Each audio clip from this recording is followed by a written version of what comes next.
చెల్లిస్తున్నాను. ఆయనకి చెప్పబడిన ప్రతి మాట మన హృదయంలో స్థిరపరచబడినట్లుగా మనకేం కావాలంటే జ్ఞానము కొద్దుగా ఉంది.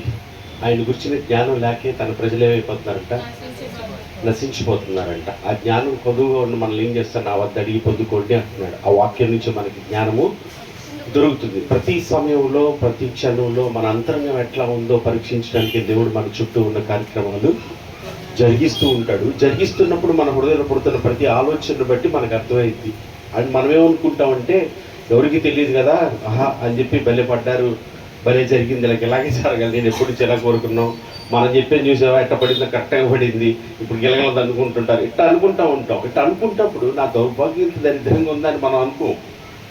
అలా అనుకునేవాడు ఎవరు తెలుసా, తను జాగ్రత్తగా పరీక్షించుకునే వాళ్ళకే వాక్యం అంటే భయభక్తులు కలిగి మార్చుకోవాలి, ఆయన గురువైపు ఉన్న వాళ్ళకి మాత్రమే అది తెలుస్తుందా. ఆ తెలియని చూసావా భలేవా అననేసా పేరు ఏమనుకున్నారు, మన ఇద్దరు భలే మ్యాన్ చేసాం అనుకున్నారు. కానీ ఎక్కడ ఉన్నాడు, మీరు దేవుణ్ణి ఎదుటే అబద్ధమాడారు అన్నాడు. కదా మనం ఎక్కడ చేస్తున్నాం, ఎదుటి వాళ్ళని డీల్ చేసేటప్పుడు కూడా ఎవరిని డీల్ చేస్తున్నాం, జాషువాని అది డీల్ చేసేది డైరెక్ట్గా ఎవరినంట, దేవుడి. అప్పుడు ఆ డీల్ చేస్తున్నప్పుడు ఏమైపోయింది, ఎంత జాగ్రత్తగా ఉంటాం. యేసుక్రీస్తు వచ్చే ప్రభువా వందనాలు ప్రభా, రండి ప్రభా, కూర్చొని ప్రభా, మంచిది వెళ్తారా అక్కడ చేస్తాం. వేరే వాళ్ళు వచ్చారులే ఏంటో అడుగు, ఎప్పుడు పడితేప్పుడు వస్తూ ఉంటారు, ఎలా చేస్తారో మనం అన్నట్లుగా ఉంటాం. అది యేసుక్రీస్తు ఏం చేస్తున్నారు, ఆ గమనం, ఆ ఆలోచన పెట్టేటప్పుడైనా, చేసేటప్పుడైనా, మాట్లాడేటప్పుడైనా, ఏ విషయంలోనైనా ఆయన మన ఎదుట ఉన్నాడు అనేటటువంటి ఆ జ్ఞానం కలిగితే కనుక మనం ధన్యులే. దేవుడికి స్తోత్రం కలిగిగా. ఎంత గొప్ప ధన్యులు అంటే ఆలోచన కలిగితే, ఆహా ఎంత గొప్ప ధన్యులు, ఆ గొప్ప భాగ్యం నాకు దొరికితే సాలరా బాబు అన్నంత ఇదిగా అనిపించింది అనమాట. అది రాకోకుండా మనకి ఎంత ప్రార్థన చేసినా, ఎంత వాక్యం వెళ్ళినా, నాకు ఎంత తెలిసింది అనుకున్నా మనం ఎలాంటి వాళ్ళు భ్రమలో మోసంలో ఉండి వాళ్ళగా ఉంటాం. ఆ మాయల నుంచి మనం రావాలి. మోసపోకుడి దేవుడు, మోసపోవద్దు, భ్రమపడద్దు, అసత్యాలు అబద్ధం ఉండొద్దు. భక్తిలో జాగ్రత్తగా చూసుకోవాలి ప్రతి క్షణం. అదే అంటాను అప్పుడప్పుడు దేవుడి కృపను బట్టి నాకు తెలియజేసే మాట, ప్రతి దినం చూసుకో, ప్రతి ఉదయం నుంచి సాయంత్రం చూసుకో, ప్రతి మధ్యాహ్నానికి ఒకసారి చూసుకో, సాయంత్రానికి ఒకసారి చూసుకో, చేసిన పని చూసుకో, మాట్లాడిన మాట చూసుకో, నీ ప్రవర్తన చూసుకో, ఒకసారి ఎలా ఉందో అప్పుడు నీకు అర్థమైపోద్ది. ఎవరైనా పడితే ఏమవుతాం మనం, మనకు నచ్చినోడు ఎవరైనా పడ్డాడనుకో, నేను పెద్దవాళ్ళం కాబట్టి అయ్యో పడిపోయాను అన్న లేదని చెప్తాను. ఇంకోసారి పడితే బాగుంటుంది, అక్కడ కూడా దరిద్రం వదిలిపోయేది ఉంటారా. ఎవరైతే మాట్లాడుతాను నేను, ఆ కథ ఉంటే ఏమైందంటే భయం పడుతుంది అనమాట. అమ్మో ఎన్నాడరా బాబాయ్, చూసాడరా బాబాయ్, మోకాళ్ళు వేసినప్పుడు గుర్తొస్తాయి అవి. అంటే కొంతమంది మనసాక్షి లేసినప్పుడు మనకు తెలియదులే కదండి. దేవుడు ఎందుకు భయభక్తులు కలిగి ఉంటే కనుక దేవుడు వాక్యాలు అనుసరించి మోకాళ్ళు వేసేటప్పుడు ఏమవుతుందో తెలుసా, అప్పుడు నువ్వు మాట్లాడేటప్పుడు నీకు అర్థమైపోద్ది, ఆయనన్ని చూశాడు, విన్నాడు. ఇక్కడికి వచ్చి నేను ప్రభువా నీకు వందనాలు వేసయ్యా అన్నాను అనుకో, నేను నాటన్నా ఊరినా ఏ మాత్రం వ్యాసాలు అంటాడు లేదా అంటాడు. ఆత్మీయతను కాపాడుకుని తెలుసు, భయం వేసింది ప్రార్థన చేయాలండి. ఎందుకని తెలుసా, ఆత్మీయుడికి ఏం తెలుసా, ప్రార్థన చేయాలంటే భయం వేస్తుంది. ఆయన దగ్గర మాట్లాడండి, ఆయనకు అన్నీ, ఆయన కనపడంది లేదు, ఆయన అన్నీ చూసేసాడు. ఇంకోటి కూడా ఉంటుంది, ధైర్యం కూడా తెలుసా, ఆయన అన్నీ చూశాడు, ఆయనకు అన్నీ మన భయపడాల్సిన పనేవి నేను దేవుని స్తోత్రం కలిగిగా. హల్లెలూయా. చూసారా, రెండు ఉంటాయి అక్కడ. ఆత్మీయంగా జాగ్రత్త పడితే ఆయన చూసాడు రా బాబు అని మనం భయపడాల్సిన పనేవి, ఆయన విన్నాడు రా బాబు చాలు మనకి భయం ఏది, ఆయన ఉన్నాడు రా బాబు మనకి భయం లేదని అడిగితే ఆ భయము, ఆ భక్తి ఎప్పుడైతే ఉంటుందో ధైర్యంగా, నీ ఆశ ఎప్పుడు భంగం కానివ్వండి, ఆయన మీద పెట్టుకున్న మనసు ఎప్పుడు తొలగిపోదండి, ఆయన మీద స్థిరంగా నిలబడతాడు. నీతిమంతుడు ఎన్నిసార్లు పని లేస్తాడంట, సార్లు పడిన ఆయన వదిలిపెట్టే దేవుడే మాత్రం కాదండి, విడిచిపెట్టడుగా ఆయన అన్యాయస్తుడు కాదండి. నీ హృదయంలో కనుక ఆశ కలిగి ఉంటే చాలండి, నీ ఆశపడిన ప్రాణం తృప్తిపరుస్తాడు. ఎన్నిసార్లు పడిన నిన్నే మాత్రం విడిచిపెట్టుకొని చేపట్టుకొని నీతిమంతుడు కలిగి ఆపదలే అనేక, ఒకటి రెండు కాదంట, అనేకలు. ప్రతి దినము సిలువ వేయబడతవే నీతిగా బతకాలంటే మన రోడ్డు మీదకి వెళ్తే, పనిలోకి వెళ్ళినా, ఇంట్లో ఉన్నా, ఎక్కడున్నా సిలువ వేసుకోవటమే మన పని. ఎందుకంటే మనం చెప్తే ఎక్కడ ఉండదు అట్టగా ఉంటుంది. అమ్మ మారమ్మ తప్పమ్మా అని చెప్పి లేచింది కానీ మొదలెడతాడు. ఈయన అది వెళ్ళకూడదు, ఇది వెళ్ళకూడదు, అత్తి వెళ్ళకూడదు, ఇత్తి వెళ్ళకూడదు, అచ్చోడకూడదు, ఇచ్చోడకూడదంట. మరి వీళ్ళు ఏం చేస్తారు నాకు తెలియదు అన్నట్టు దేవుడి స్తోత్రం.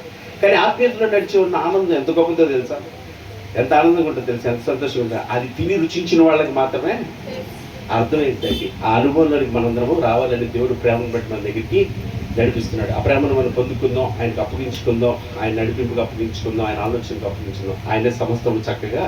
అందుకే చెప్పేది, వచ్చేటప్పుడు మిమ్మల్ని మీరు దేవునికి, నన్ను నేను దేవునికి అప్పగించుకోవాలి. మీకు అనిపించిందో కదా దేవుడు మహాకృపం చెప్తే అంతటి ఖచ్చితంగా మాట్లాడతాడని అర్థమైపోతుంది మనకి. మీకు అనిపిస్తుందా? మాట్లాడతాడు ఖచ్చితంగా. ఆయన మనతో మాట్లాడుకుంటే ఉండడు, మాట్లాడతాడు. మనం ప్రిపేర్ అయిపోవాలి ఖచ్చితంగా. నీ ప్రతి మాటని మర్చిపోకుండా నీ మాట చప్పుడు నన్ను నడిపించయ్యా, నాకు సహాయం చేయ్యా, నాకేం తెలియదయ్యా, నేనేమి రానున్నాయ్యా, అయ్యా అయోగ్యుడు తెలుసుగా, ఎవడికి తెలియదు నా సంగతి, నీకు బాగా తెలుసు, తర్వాత నాకు బాగా తెలుసు, మనిద్దరు తెలుసు కాబట్టి నువ్వే నన్ను కాపాడాలి. ఎప్పుడైతే అలా అప్పగించుకుంటావో ఆయన కృపచేత ఏం చేస్తే తెలుసా, ఆ వాక్ అతని మీదకి వేగంగా పరుగులు తీసి అది కార్యం చేస్తుంది, ఖచ్చితంగా కార్యం చేస్తుంది. అంత శక్తి కలిగినది ఆయన మాట. దానికి అప్పగించుకొని చాలు. మీరు భయపడాల్సింది లేదు, కంగారు పడిపోవాల్సింది లేదు, ఓ ప్రీతితరం ఇదైపోవాల్సింది, ఎలా చేస్తామని ఆందోళన పెడితే కనుక మనం అలాగే ఆయనకు అప్పగించు. ప్రభా నా వల్లేం కాదు, నువ్వు ఉన్నావు, నాకు ప్రాణం పెట్టావు, నాకు వరకు గొప్ప దేవుడు, నన్ను విడిచిపెడతావు, నీకు అప్పగిస్తున్నాను, నీ చిత్తానుసారి నడిపించు, ఏదైనా పర్లేదు అని అనుకో, ఇక ఆయన నడిపించుకుంటారు. అప్పగించుకుందాం, ప్రార్థన చేద్దామా? నేను 2 మాటలు చేసి ప్రార్థన చేస్తాను. కళ్ళు మూసుకుందాం. పరిశుద్ధుడోగు దేవా, జీవాధిపతి క్రీస్తునందు నాయన మీకు వందనాలు, స్తోత్రాలు చెల్లిస్తున్నాను నాయన. నిన్ను గురించిన జ్ఞానం ఎంత గొప్పదో, జుంటె తేనె దారుల కన్నా మధురమైనది నాయన, దేంతో పోల్చలేవు నాయన, దేంతో సరిపోల్చలేనిది అది. ఆ జ్ఞానం లేక నీ ప్రజలు నశించిపోతున్నారని మీరు హెచ్చరిస్తున్నారు, తెలియజేస్తున్నారు. అయాటి జ్ఞానం నీ వాక్యాన్ని ప్రతిదినం చదువుతూ పొందుకునే కృప మాకు దయచేయండి. వాక్యం చదువుట్లో సారాంశమును పొందుకునే కృప దయచేయండి. ఏం చెప్తున్నావు, ఎలా ఉండమంటున్నావు, సందర్భాన్ని కూడా గ్రహించి జ్ఞాపకములు తెచ్చుకొని జాగ్రత్త కలిగి ఉండటానికి సహాయం చేయమని ఆయన ప్రార్థన చేస్తున్నాను నాయన. అయ్యా మమ్మల్ని మీకు పూర్తిగా అప్పగించుకున్న కృప మాకు దయచేయండి. మాలో ఇంకా అనేక రకాలైన సరిచేయబడవలసినవి ఎన్నో ఉన్నాయి. నేను వాటన్నిటినీ సరిచేయగలిగిన వాడు నీవేనని, నరుని వల్ల మా వల్ల కాదని, నువ్వు చేటుకు శక్తి కలిగిన వాడు అని నీ పాదాల చెంత పెట్టుకొని నీకు అప్పగించుకునే కృప దయచేయండి. అయ్యా ఎదుటి వాళ్ళని మేము ప్రేమించే విషయాలు ఎలా ప్రేమిస్తున్నావో, మనుషులకు కాదు కానీ నీకే చేస్తున్నామో, నిన్నే డీల్ చేస్తున్నావు అనే జ్ఞానం మాకు దయచేయండి.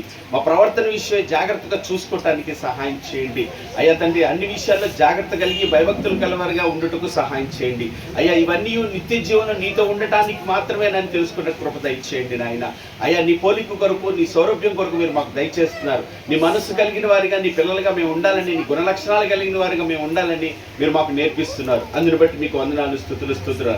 అట్టి వారిగా మేము ఉండున్నట్లుగా మమ్మల్ని అందరినీ సరిచేసి సరిదిద్దగల నీ వాక్యమునికి కృతజ్ఞతాస్తుతులు చెల్లిస్తూ నాయన, విన్న బిడ్డల హృదయాల్లో నీ వాక్యం స్థిరపరచండి, బలపరచండి. ఏ సమయంలో, ఏ స్థలంలో, ఏ సమయంలోనైనా నీ వాక్యాన్ని జాగ్రత్తగా నాయన అనుభవించే భాగ్యం బిడ్డలందరికీ దయచేయండి. భయం నుంచి, ఆందోళన నుంచి, పిరికితనం నుంచి, అజ్ఞానం నుంచి, అవివేకత నుంచి, మూర్ఖత్వం నుంచి నాయన, ఈ లోకాశ, శరీరాశ, నేత్రాశల నుంచి బిడ్డలకు విడుదల దయచేసి మమ్మల్ని అందరినీ ఆత్మీయతలో బలపరిచి నీతో ఉండే భాగ్యం కొరకు బిడ్డలందరినీ సిద్ధపరచమని, వారికి ఇచ్చిన కుటుంబాలు, వారికి ఇచ్చిన పిల్లలు, వారికి ఇచ్చినటువంటి బాధ్యతలు ఏవైతే ఉన్నాయో అవి మేమందరం నమ్మకంగా చేయటకు మీ కృపను ఆశ్రయిస్తున్నాం నాయన.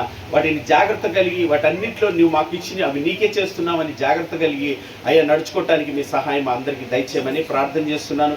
మీ పాదాలు చదువు పెడుతున్నా నాయన. ప్రాంతాలను నశించిపోతున్న వారందరూ నాయన ప్రభుతో కనికరించండి, వారిని కాపాడండి, విరిపించండి. సమాధానం లేక, నెమ్మది లేక, దురలవాట్ల మధ్య వ్యసనాలతో నా తండ్రి నాయన ఉన్నవారు ఎందరో, కురిగిపోతున్నవారు నా తండ్రి నాయన, ఒంటరి స్థితిలో ఉన్నవారు, భయభీతులు ఉన్నవారు ఎందరో, వారందరినీ బలపరచగలిగిన వాడు నీవే, లేవనెత్తగలిగిన వాడు నీవే. చీకటిలో నుంచి ఆశ్చర్యకరమైన వెలుగులోకి వారందరూ నడిపించబడడానికి సహాయం చేయండి. సేవకులను జ్ఞాపకం చేసుకోండి. సత్యాన్ని ప్రకటించే సేవకుడిగా నువ్వు పిలిచిన ఉన్నతమైన పిలుపులను స్థిరపరిచి అయ్యా నడిపించమని ప్రార్థన చేస్తున్నా. సంఘంలో ఉన్న ప్రతి విశ్వాసి ఆత్మీయతలో బలపరచబడి వాక్యం చదివేవారి, వాక్యానుసారంగా ప్రార్థించేవారిగా, ప్రవర్తించే విషయంలో జ్ఞానం కలిగి నడుచుకునే వారి గుండు సహాయం చేయండి. అనారోగ్యంతో ఉన్న ప్రతి వారిని మీరు కృపతో కనికరించండి.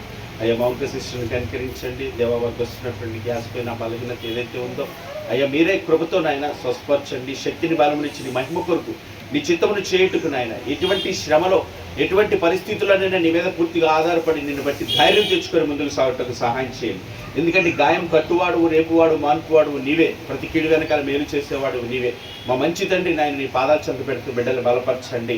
అయ్యా ప్రతి ఒక్కరిని, ప్రతి ఒక్క విషయంలో నీ పాదాలు చెంత పెడుతున్నాను. రాలేకపోతున్న పిల్లలు ఎందరో ఉన్నారు, వారు ఎందుకు రాలేకపోతున్నారు మీకు తెలుసు నాయన.